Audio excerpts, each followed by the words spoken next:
Welcome to the TST RoundTable. This is our June TST RoundTable. Others will follow. Tonight we're going to speak about air conditioning. What's the best way and proper procedure in dealing with air conditioning? So we have with us, I'm G. Trulia, President of TST. I'm Pierre Espo, the Vice President of TST. And I'm Rich Peterson, the Secretary. I'm Eric Dibner, Treasurer. Neil Ricciuti, Treasurer as well. Both right there. John Grossman, Associate.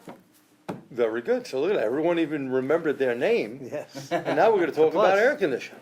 So how many of you out there are working on air conditioning systems and running into some problems? Well, we're going to ask the panel here of if anyone's working on 1234yf. Did anyone buy the new machine yet? Oh, No. We actually ordered one this week, Oh, very good. What brand? Well, Robin Air. okay, so he's going with a Robin Air machine. That's good. We have a CPS machine here. You know, you have to realize, as we heard from Peter Cole at the TST big event, over 75% of the cars that are on the car lots right now have 1234yf in them. By 2021, all vehicles will have only 1234yf.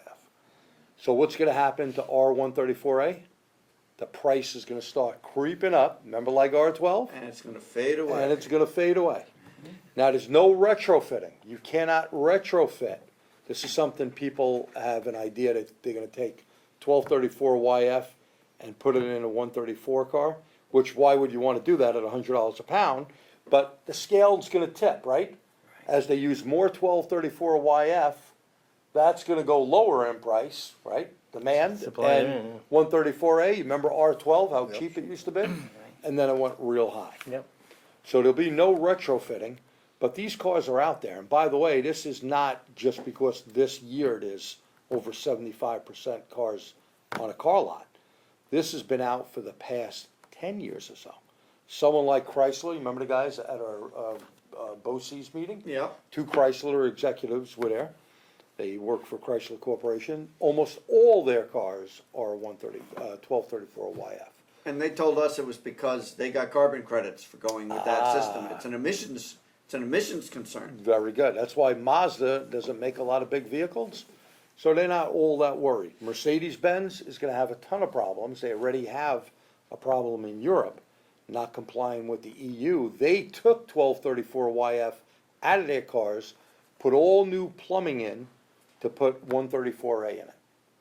Now, they did that. They pay a fine, and if you want a CO2 system, that's what they use in Europe, at $8,000 per car. So if you want it, you're gonna pay $8,000.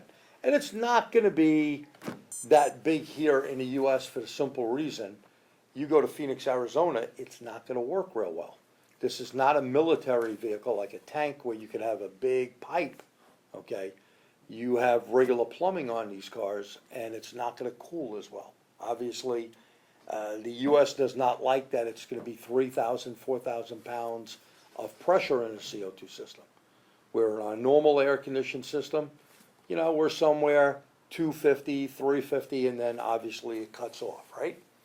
So, what's the best way, what do you do, Eric, when a car comes into your shop? What's the first thing you currently do when a car comes into your shop for an air I do a conditioning stress service? test. I open all doors, turn the AC on full high, and use what you call a smart sensor, and put one probe in the center vent, and put one out in the ambient area.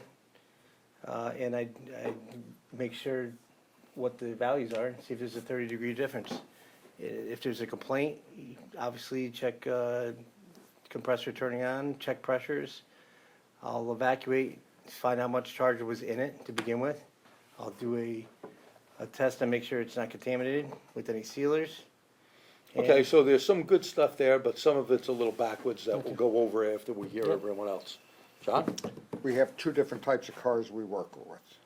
Brand new cars out of our body shop, and old pieces of junk, the people that come in. The old pieces of junk, they don't wanna spend any money, you suck it down and recharge it. Yeah. As long, as long as it'll pass the vacuum test, the leak test on the Okay, so machine, we'll let's tow it. remember about that vacuum test as well. The body shop cars, they're all new cars, they're relatively, 2, 3 years old. 2 to 3, 1 to 3 years old, let's say. Right. And those cars get serviced like, the leaks are already fixed, cause they're usually front end hits. Yeah. And it's just suck it down and recharge it. Okay. Neil, what do you do in your shop? Similar to both of these guys, but I don't go as nuts as he does. I just put a probe in there, see what kind of temperature it is, and see what the complaint of the customer, and just go from there. And then do an evac and see if it's the low, if it's not low. Pierre? Well, I'm actually not working in a shop that the new place doesn't even have an AC machine yet. So my standard protocol, however, would be to run the system and see that it's cold or isn't cold and log that, whatever it is, and then put a sealant tester on it first and an identifier on it. Actually, I sold all those things to Fadi, so he has all that. He just doesn't have the machine. And he hasn't gotten it in this place yet. He can't make money yet. Can't make money yet, can't do AC. But, and then I would reclaim the system, and check it for, seal, to see that it seals. But it really depends on the complaint. If it's an empty system, I would never touch it without replacing a receiver dryer, flushing it out, really going after it. But, as John was saying, you get people who don't have any money and don't wanna spend any money, some combination of that. If you wanna grab the work, you kinda gotta do what they want, but not if it's gonna be dumping refrigerant out in the air. Yes, well, that's what I was That's the key. saying, I will not put it in just to have it, I don't care if it's a 3-month leak. Yeah, If it exactly, lasts for that's the too much, summer. right, you just gotta If- pass if the it- seal it- test, it- right. It's got to at least stay in the system. But when you guys talk about a seal test, you're talking about holding vacuum. Yeah, and again, And that's not only a universal vacuum, test. But that's, but that's not under pressure. But at Correct. least, most of the time, it'll stay in there for 3 months, it'll get them through the summer. They're happy next spring. We got the same customers every single year that come back to recharge their AC. and Rich, I know you don't actually do refrigerant stuff, No, but you I- do air condition diagnosis on the electrical side. Correct, correct. So what have you come across?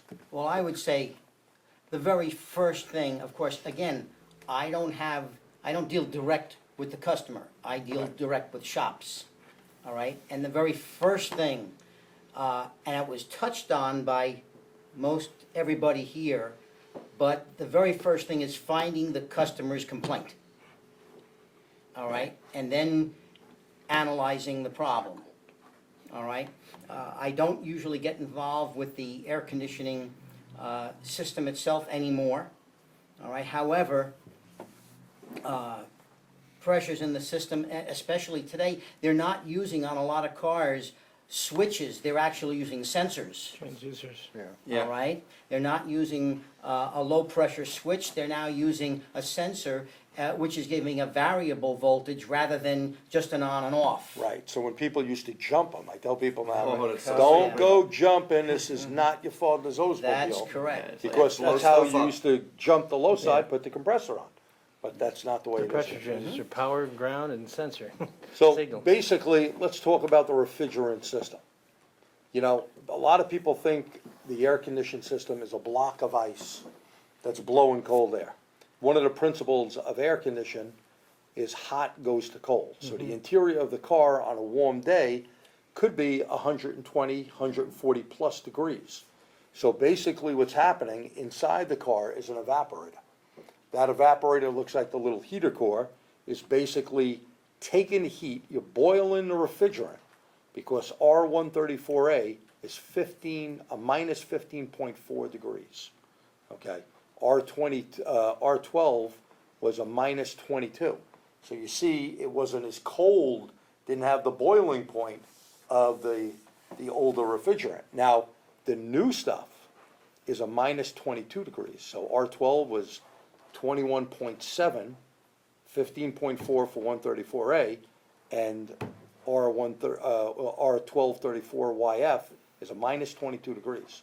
So in case you're wondering why these newer systems, number one, don't have as much refrigerant in it, it's a better refrigerant. It has a better ability to boil. And when it boils, it's removing the heat, so the liquid that's in the evaporator turns to a vapor that goes into the suction side of the compressor and then gets compressed, comes out as a high side pressure to the condenser, cools down into a high pressure liquid, and then goes through the system. And that's another key thing, those condensers and evaporators, especially condensers, are far more efficient than they used to be. Oh, way. Now, a couple of things we found, we do body shop stuff. And what we found is a lot of times the insurance company won't pay for the OE one. So now the refrigerant level is different in that vehicle, Because it okay? And by the way, you cannot flush anymore. You see with a lot of these new cars, the receiver dryer is built right in Part of the condenser. to the condenser. And you know, if you change a compressor, you must change either an accumulator or receiver dryer. And your dual zone. And a lot of companies, if it has a orifice tube, they want the orifice tube changed as well. Well, But it's no also, warranty. also the new condensers, the construction, Yeah. it's not just an open tube. No. They're little tiny tubes and they're That's so susceptible to crap in there. You look at it with the thermal gun, the thermal imager, and you'll see on the cars that don't cool, there's usually some sort of blockage in the condenser. And that's an excellent tool to use. And the the only thermal way imaging. you're gonna fix it is to If you can see it. replace everything. And flush all the lines Yeah, before you yeah. So- put the new one in. The best thing here is, what's the best practice of when someone comes in? Well, you were all pretty much, right on in a way, maybe the order wasn't right. So if someone comes in, it's always verify the customer's complaint. Is it blowing cold? Because let's say the air is not blowing. I've had people come in and say, I need Freon. Well, Freon was R12. They're talking about they're maybe low on refrigerant. And by the way, the car's not low on refrigerant. But what happens sometimes? It's not blowing cold air out of the panel ducts. When it doesn't blow out of the panel ducts, where does the air go?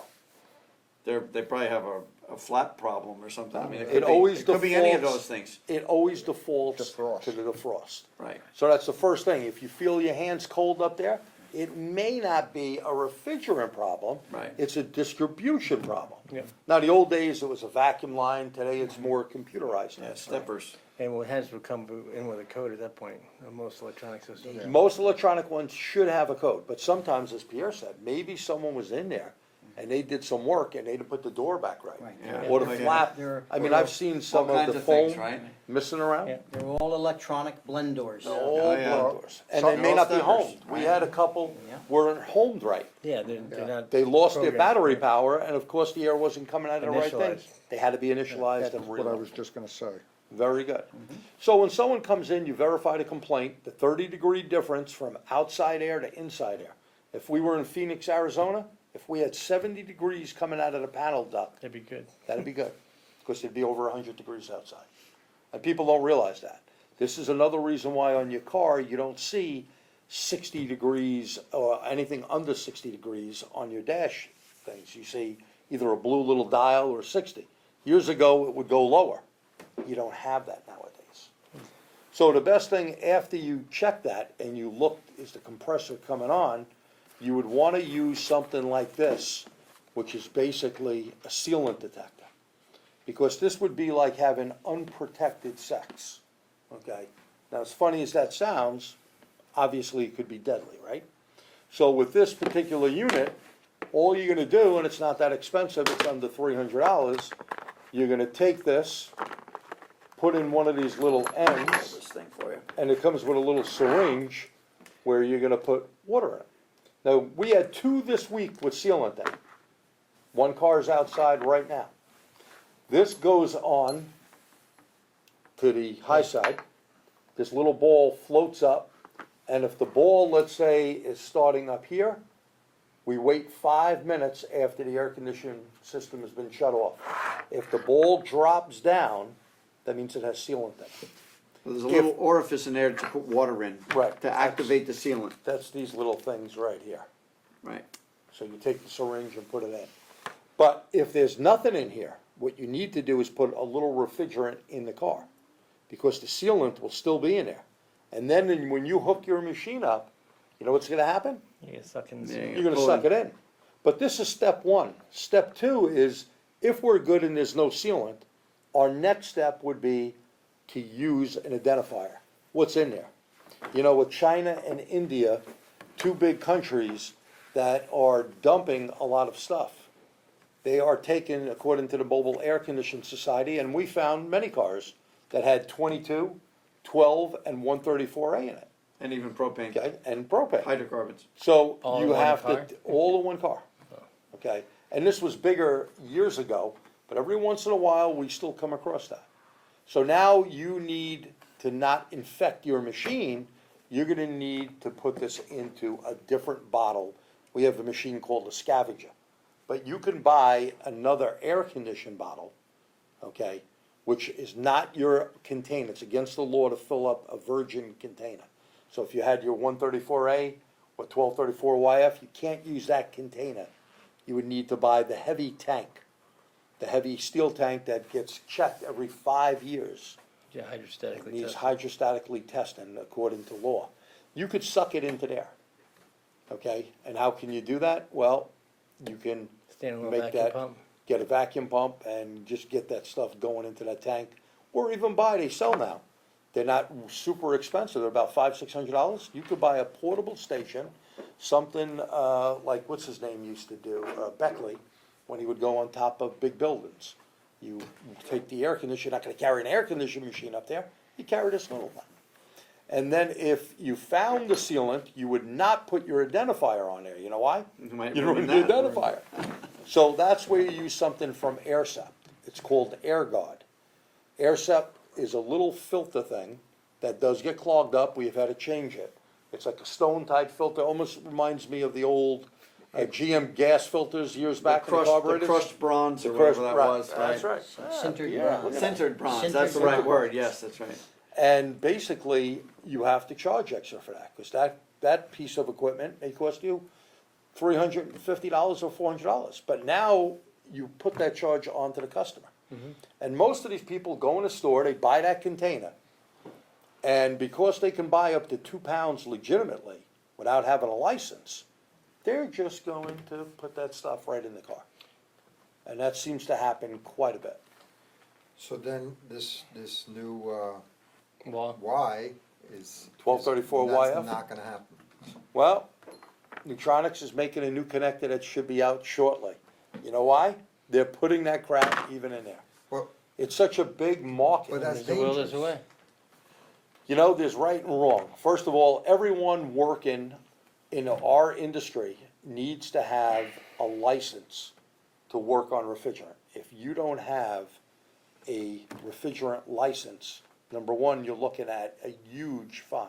You can't And you even can't buy it. refrigerant without And you it. can't buy it in refrigerant without it. Connecticut without it. That license. You can't buy it anywhere in the country without it, But yet, the people can go in the stores and buy 2 pounds. up to 2 pounds. Yeah, which is enough for their car. Yeah, You know, which is insanity. Yeah. But this is the way the government operates. So we can't let it into the air. Now supposedly, if they let it into the air as well, they can be fined up to $42,500 per No. incident. But who's gonna catch that? Isn't it true if you have a car that has a leak, it doesn't hold vacuum, and you put Freon in it, you could get charged for that? You put refrigerant in it, because no one has Freon anymore, except maybe beer. No, I don't have Oh, any no free more on license. anymore. I got Long I gone. got an old 30-pound tank. There you go, see? The valves are gonna be rotted out soon. It is, So there is a But fine. There in- is, If yeah. you get, If you Yeah, get caught you're doing it. dumping it. If you know- yeah, You're leaking you it know in the you're atmosphere. dumping it. yeah, So- technically you're dumping. Yeah. We talked about leaks before, so you put 5 minutes of vacuum on there. Vacuum is different than pressure. yeah, of course. So what we do is use the ATS tool. We put 200 pounds of CO2 into the system. We've removed all the refrigerant at this point. That's when you know you have a leak though. It was Well, already empty. You know what? If someone came in and the system was low, right, then you're not getting the 30-degree difference. Aren't they low? Yeah. And if you have a J27, 2917, okay, that is the leak detector that is down to a quarter of an ounce. It can see a small leak. Well, guess what? It never seems to work for me. Me neither. I And- use them. and Plus, the a lot of reason- leaks are in places you can't reach anyway. Yeah, and you know, the other reason is, a big reason, is you're using PAG oil in 134A cars, with the exception of electric hybrid type of vehicles. that refrigerant does not carry oil like R12 did. So even when there's dye in the oil, Doesn't the carry. chance of it going out where you want it, there's always gonna be at the fittings where you connect it on. Yeah, of course. But, you know, we've seen even condensers with leaks in it, okay? Unless it is a big ass leak where it blows a lot of the oil out, then there's gonna be, Yeah, that's obviously. you're not gonna see it.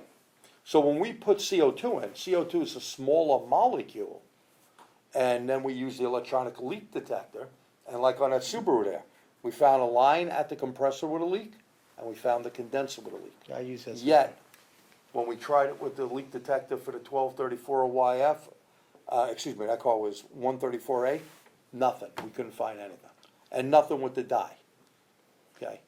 So even when you have the right dye in the system and you know there's different black lights, Yes, you need one that does all the spectrums. I think there's 4 different lights.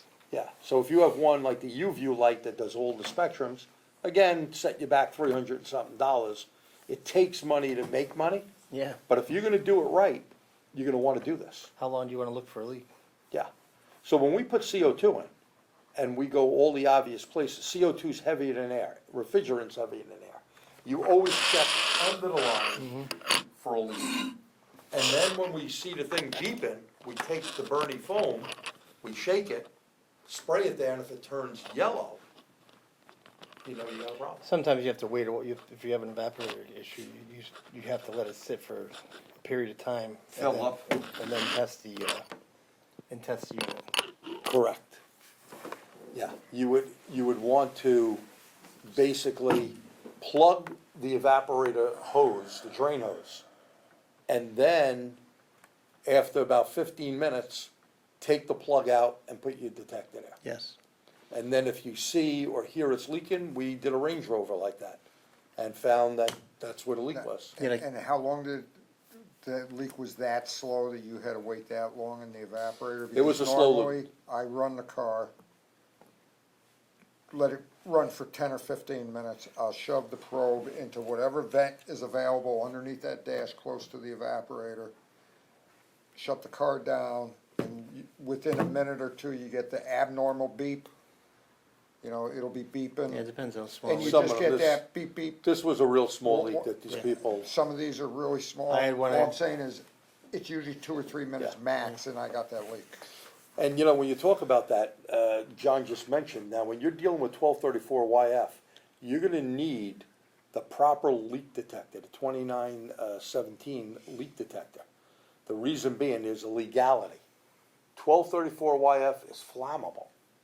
So even if you do the leak detection like we do with CO2, if I don't have that and someone comes in and says, hey, this car went on fire, someone got burned, okay, I'm up Schitt's Creek without a paddle in plain English, okay? What, if you checked it without it, and then If it you burns checked up it- later? Yeah, so all the difference with components in 1234yf is the only difference. All the compressor, the evaporator is the only different thing. Compressor, condenser, lines, they're pretty much the same. But there is a standard on the evaporator. The evaporator actually has a DOT rating for it, Department of Transportation. And it's a burst rating or It's a something, right? burst rating. Yeah. So, one of Because the of the things. flammability issue. Right, so they can't let it blow up in the So car. you don't wanna get this car in and then go, okay, yeah, I serviced it, let it out, now there's a leak inside the car, Yeah, then you okay? All your air conditioned machines, you'll see when you get yours, there's gonna be a page that comes up. They know if you didn't pull the right refrigerant out, there's a leak in it. Did you test, first is the vacuum leak, then the pressure leak. You can only put 15% of a charge in the new system, you cannot fill it up. And what does it do, look for decay? And all they're doing is looking for a pressure decay, and you have to put the air distribution to the floor duct and put your sensor or detector there and wait at least 5 minutes to make sure nothing is beeping. So that test would be invalidated, for example, if sun shone on the car halfway through it and heated it up and changed the pressure. Or it was Well, it cold should and be- somebody it- opened up the shop. It should be in your shop when you're doing it. Stable temperature, it's gotta be stable. It's gonna take you a little longer to work on a Can't be outside. 1234yf car. Shouldn't be working outside with that. Okay, Well, here's the thing, it's the liability. Right. It's not really gonna help you on the rest of the system. With 15% of a charge, you think this thing is super pressurized? No. Do the, They're worried about the evaporator. The low side, as we know, is always higher with the car off, isn't it? Right. Right? So what you're really looking for there is to cover your butt and make sure no one gets hurt. So 1234yf is a little bit of a different animal. You're saying the evaporators have stickers on, DOT stickers? Yeah, What about the aftermarket evaporators? I don't know of any yet, I would not put one in. Well, I wouldn't want to either, but I'm just saying. Again, liability, lawyers, when we speak to people in the know, if you, being part of the Mobile Air Conditioning Society and instructor for them and stuff, looking at the liability end, if you don't have the right equipment, so you buy that machine, you better buy the detector. Because if he doesn't have the detector in that car, at least he's covered. If someone comes back, go, how did you check for leak? Oh, yeah, I did the vacuum test. No, you didn't follow the procedure. Well- Now, this person is burned or this car blew up, okay? Because a fire can go to gasoline, the whole bit. Remember, there's not a lot of this stuff in the car. Most likely this wouldn't happen, but this is the right way to do something. So this is gonna change the air conditioning business a little bit. You gotta get more than your normal service. Why? It takes you more time. do the new machines have a protocol so you can't skip steps? In other words, somebody doesn't wanna do the leak test or It- the pressure test. It does, but you can lie, Yeah, okay. and that's what people do. That's my question. Chrysler has actually, for their own car company, in other words, their own dealership, they have to plug into the diagnostic link connector So it's easy, you do to see the VIN for that car, so it actually has everything on Similar record. Oh, so they're cheating like they do for emissions tests, they're plugging it in the wrong car. That's Well, nice. see, on that, they can't, because then the refrigerant can't go to that So it's Right. sort of car, like, VIN number 123. Right. Well, they're on 5, 6, 7. yeah, Right. Can't do it. so it's like a guided fault finding. Right. So the machines all have a keyboard that you can put, you can buy a wireless keyboard and you can type the information in to have it in your machine. All of these new machines also track how many cars you did and how many pounds went through it. So it's going to be a little bit of a different animal. And having the right equipment, people are going to need it. I mean, we haven't had a customer come in with 1234 YF because they're still under warranty, and most of our customers with new cars, they But- get rid of it in 2 years It's the anyway. body shops that are Yeah, gonna. well, it's We that- do a lot of body shop stuff, quite a bit of it. In fact, the body shops rather bring us the vehicle than do it themselves because of the time. So they wanna, they'll make money on it, the insurance company will pay them for what we charge, and we make good money on it. And we evacuate the car. Let's talk about evacuation for a second.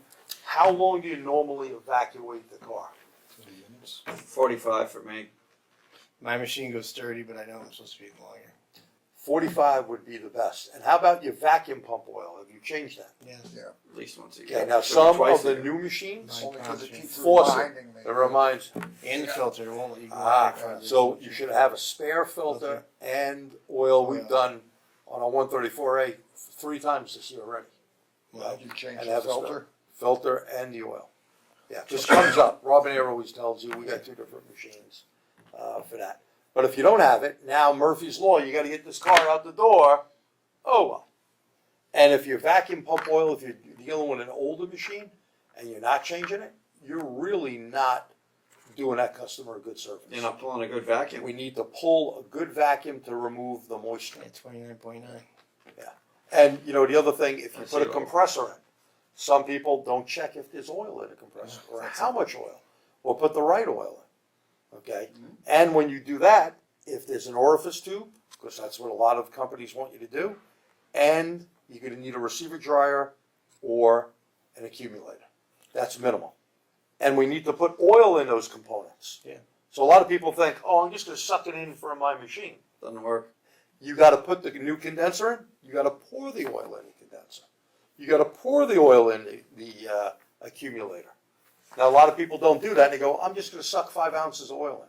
You know what's gonna happen? It was ready to compress. It's gonna Well, go it's and you'll a slug slug the it. compressor. Okay, so make sure you do the job right, and always look when we recover the refrigerant, after we identified it, for sealant, identify it for what type of refrigerant's in it, how much oil is in your waste oil bottle. Because maybe you took 5 ounces of oil out. Someone That'd be a lot. could have put a lot in. That's it. That's almost Okay, all of it. most new machines limit the way the refrigerant comes out. The old ones, remember you had the dials and gauges on there. They sucked it out. If there was a lot of pressure, it came out quick, brought a lot of oil out. Oil, we don't want a lot out. But if we took an ounce of oil out, you'd want to at least put an ounce back in. We usually put 2 ounces of dye oil in. And for the proper one, we try to use a POE. So even though you're using a PAG oil in the system, we're using a universal oil with dye. It's really a dye mixture. Because that'll Synthetic. emulsify the That'll go. refrigerant and mix with the And pad if it's a hybrid, then we use our special hybrid setup that we don't have a problem with any electrical faults or contaminants. Because any PAG oil gets in, and you're gonna see your new machine has what they call hose flush. Yeah, mine okay. is- I have a hybrid. That machine. ain't taking the oil that you already have in your tank. Even though you have a filter, you think you filtered out all of the PAG oil. If a drop of PAG oil goes into an electric type of compressor, whether it be full electric vehicle or hybrid or extended range, every part on that vehicle has to be replaced. Not according to me, according to the We manufacturer. actually just bought a new hybrid machine too, for Yeah, about just mine. hybrids. And that's actually a dual machine that flushes. You could use it for 134 and 134 hybrids. It flushes the I lines have the each same. time. The best and easiest thing, even though we have 2 machines that do line flushes, the best thing to do is, another air sep plug. Is just buy the $550 air sep thing, plugs on to your lines of your regular machine, and you don't have to buy a separate machine. The problem is when you got 20 people using, especially down in the body shop, it's easier just to have 2 machines. You Well, only some touch people do that that. one for that, and the other one. Yeah, for the just a other. learning curve. By the So, time you flush you know- it, switch it over. The proper practice. Now, here's the other thing. Some machines you use, you may have to add 2 ounces to 3 ounces per line of refrigerant. A lot of Snap-on machines did that. Yes. It did not account, so if you needed 1 pound, you needed 1 pound 6 ounces. Well, Or I- 1 pound 4 ounces, depending on the lines. On one of my machines, I actually ran longer lines. So So you that put the changes car, it. yeah, change it. So you said no what to do. Yeah. So a lot of the newer machines that takes into place. Another good trick, is your scale on your machine accurate? Because let's face it, like Pierre said, you wheel the machine out, you're doing a car outside. I wouldn't do a 1234 outside, but we do a lot of 134s outside. The bays are filled, we're not gonna lose a job. We're gonna wheel one of the 2 machines outside and put it on a car. So going over bumps, when was the last time you checked your scale for accuracy? Some people never. Mine's the little ball you put on there, Okay, or you can get 33 pennies, not 33 cents. 33 pennies will equal roughly 3 ounces. You put it in a baggie, put it on the back of your tank. Look if your scale on your display has changed by 3 ounces. If it didn't, then you need to read your book. There's usually a scale adjustment with an Allen key or a screw. Okay, because if you don't put enough in, it's going to be warm. If you put too much in, it's going to be warm. So in an air conditioned business, And you wasted money. and you wasted money. So proper procedure is a biggie. There's a lot more to talk about air condition, but we're getting short on time here. So any comments, last comments from you guys, or? On the Anything you've seen? non-mechanical, on the non-refrigerant side, you got to make sure your sensors and everything are not only functioning but not obstructed. Lint, cat fur, whatever, plugged microfilters or recirc filters. Basic maintenance stuff, really. But Damaged condensers. right. Oh well, John was talking about it with a 1/3 FLIR. of a Volvo right now. It's all damaged from Brock's. Yeah. And the Or just compressor plug turns them. off. And then they get dirty in between the radiator. and Yeah, the they get condenser. plugged. The one thing I'll say is that we get a lot, we have a Jiffy Lube, whatever, right in front of us, and they send us a lot of their, it's actually good having them there because they screw up more than they fix. It's good for But- business. Half the AC complaints that come from them, that they say the compressors are locked up, they need belts or tensioners, Good. or half of them at least. You know, another thing on a condenser, when you see condensers, you know, years back we had rakes. Yeah, I Yeah. have. So the rakes, you can't use them Can't do anymore. that You can't get them anymore. in, you can't First get of them all, in the- the box. Besides, it's The weight of car is so hard to get in there. Yeah, they got this thing going on. And another good thing you brought up, between the radiator and the condenser, And your intercore, And your and intercore. everything else that's there. if you don't have, first of all, your shroud Shroud, and yep. all of that, The foam. you're gonna lose a lot. And the flaps are the front of the radiator. if They they're don't not opening spend, properly. they don't spend 2 cents for nothing. Exactly. Yep. It's So a if lead it's into the in man. there, it's supposed to be there. It's not extra. Well, we hope this little roundtable on this air condition discussion has provided you with some good information. We'll give a plug to our friends at Napa on July 11th. There is a $30 webcast that will feature a lot of good stuff with air conditioning, including 1234yf, 134a, hands-on demonstration live on a vehicle and testings, and leak detection showing you the difference between vacuum and a pressure leak. So that's July 11th. So from TST, and it's at 7 o'clock, I was told. So from TST, have a good night. Thank you. Good night. Good night. Good night.